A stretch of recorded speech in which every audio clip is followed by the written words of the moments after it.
FOMC 얘기부터 좀 정리해 볼까요? 일단 FOMC 뭐 3, 6, 9, 12월에 이렇게 4개의 월에는 이렇게 그 SEP 경제 전망 요약이랑 점도표가 나오다 보니까 사실 SEP랑 점도표 좀 중심으로 볼 필요가 있습니다. 그래서 현재 3월에 FOMC 경제 전망 요약부터 살펴보면은 솔직히 SEP만 봤을 때는 조금 많이 좋지 못했습니다. 이게 왜냐면은 GDP 성장률을 낮추고 또 실업률 전망치는 올리고 그리고 인플레이션 전망치까지 올리면서 사실상 좀 경기는 많이 낮아지는데 물가는 상승하는 어떻게 보면 스태그플레이션 그런 느낌으로도 이 SEP 자료는 나왔거든요. 근데 그럼에도 어제 이제 자료들이 나오면서 주가 급등을 시작한 데는 이제 그 코멘트가 하나 있었는데 성명서에 재무보증권의 월 상환 한도를 250억 달러에서 50억 달러로 줄이겠다. 결국 이게 양적 긴축 속도를 늦추겠다 이런 이야기가 있다 보니까 시장에서 조금 유동성 공급에 대한 기대감이 커져서 일단 어제는 좀 긍정적인 측면이 있었고요. 아무래도 시장에 뭐 사실 경기도 중요하지만 이 시장을 끌어올리는데 가장 중요한 거는 유동성이다 보니까 일단 유동성을 좀 풀어주겠다 그런 걸로 좀 시장이 긍정적인 해석을 했습니다. 그리고 이 파월 의장의 기자회견이랑 이 점도표도 같이 봐야겠는데 뭐 점도표는 그렇게 큰 변화는 없었고요. 그냥 뭐 지난달에는 한 15명 정도가 두 차례 금리 인하 예상했는데 이번에는 한 11명 정도 금리를 2번 인하하겠다 그렇게 예상을 하면서 뭐 여전히 연말까지 2회 금리 인하 그게 좀 연준에서는 그렇게 바라보는 것 같고 근데 뭐 전반적으로 파월 의장의 주요 코멘트들로는 뭐 경제 전망에 대한 불확실성은 증가했지만 이 인플레이션이 관세로 인한 거기 때문에 좀 일시적일 것으로 예상한다. 그래서 우리가 따로 뭐 매파적으로 대응할 필요는 없을 것 같다. 그런 좀 이제 비둘기적인 코멘트들이 있었고요. 그리고 뭐 단기 인플레이션 기대치가 최근 급등하고 있는데 이것도 다 관세 때문이지 이제 장기 인플레이션 기대치는 여전히 좀 안정적이어서 뭐 그렇게 나쁜 상황은 아니다. 그리고 1970년대 스태그플레이션 상황을 좀 이제 우려하는 사람들이 많은데 그리고 스태그플레이션이 나타났던 그때는 오일 쇼크 같은 좀 외생적 변수가 있었다 보니까 지금은 그때하고 완전히 상황이 다르다. 그리고 경기 침체는 없다. 그런 식으로 이야기해줘가지고 현재 오늘 시장에서도 좀 경기 민감주 중심으로 주가 강세 흐름 나타나는 게 아닌가 그렇게 볼 수 있을 것 같고요.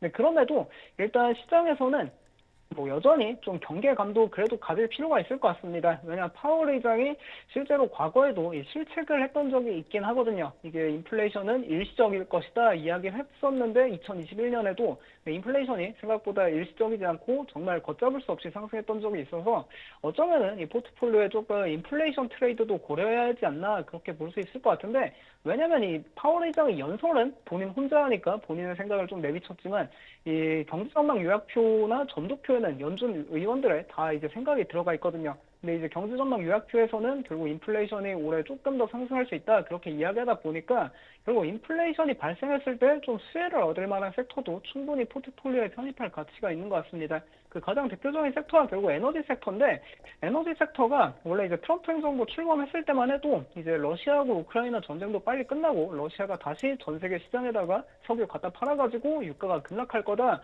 이야기가 많았는데 최근에 이제 트럼프 대통령이랑 푸틴이랑 그 통화를 했는데도 생각보다 좀 분위기가 뭐 트럼프 대통령은 이제 본인 트루스 소셜에 잘 통화했다 뭐 이야기를 강조를 했는데 조금 푸틴이 원하는 대로 좀 끌려가는 그런 분위기인 것 같습니다. 아무래도 러시아를 빨리 이제 끌어내지 못하다 보니까 이게 결국 유가가 더 하락한다기보다 오히려 유가 하방을 완전히 지지하는 모습이 계속 연출되고 있어서 이게 좀 인플레이션 트레이드 측면에서 에너지 섹터도 뭐 꾸준히 좀 관심을 가져봐야 하지 않나 그럴 필요가 있을 것 같고 그리고 에너지 섹터 내에서도 확실히 최근에는 이 석유 기업들보다 천연가스 기업들이 좀 퍼포먼스가 상당히 뛰어나고 그리고 정책 방향성만 봐도 뭐 천연가스 발전소 더 짓는다고 하고 그리고 이제 LNG 수출을 계속 늘리겠다 그런 이야기를 하니까 미국 내에서 좀 천연가스 가격이 어느 정도 이것도 하방이 지지될 만한 요인들이 꽤 있거든요.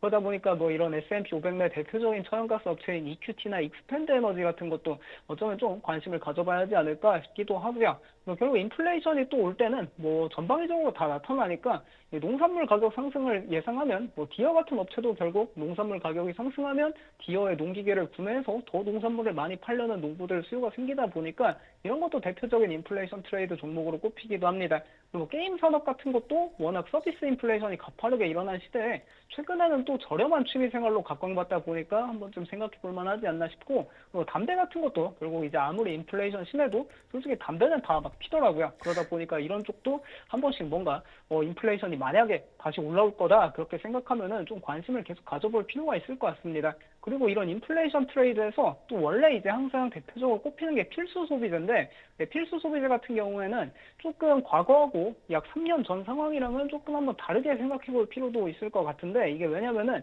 3년 전만 해도 뭐 대부분 이제 미국의 식품업체들이 가격을 올리면은 소비자들이 다 구매를 해줬습니다. 근데 현재는 이게 좀 가격을 계속 인상해도 소비자들 반발이 이제 생기고 있는 단계고, 그리고 오히려 최근에는 좀 가격 인하, 할인 경쟁을 계속하고 있거든요.